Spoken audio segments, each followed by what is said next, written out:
Samantala, isa naman po ang business community sa mga patuloy na tumutulong sa rehabilitasyon ng mga lugar na sinalanta ng Bagyong Yolanda. Kaugnay po nito, tinalakay sa isang forum ang mga hakbangin para sa pagsasaayos ng mga lokal na ekonomiya ng mga bayang naapektuhan ng kalamidad. Narito ang report ng aming kasamang si Benj Bondok. Ang pagpapaabot ng ayuda ng iba't ibang sektor para sa pagbangon ng mga biktima ng Bagyong Yolanda.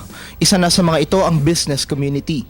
Kaugnay nito, isang forum ang isinagawa kung saan nagtipon-tipon ng mga opisyal ng iba't ibang kumpanya upang talakayin ang gampanin ng sektor ng pagnenegosyo sa rehabilitasyon ng mga lugar na hinagupit ng bagyo.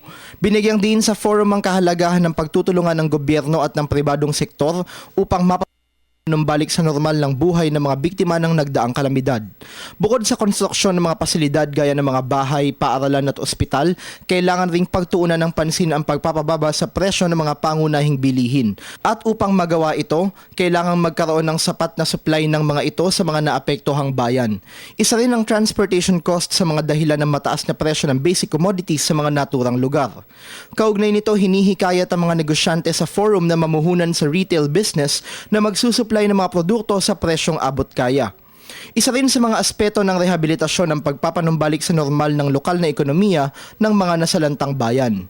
Dito nakapaloob ang paglikha ng mga trabaho para sa mga mamamayan upang ganap na makabalik sa kanilang pamumuhay matapos ang trahedya.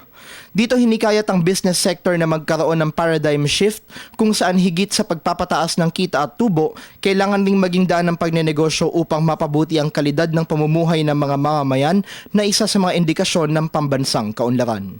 Para sa Telebisyon ng Bayan, Benj Bondok.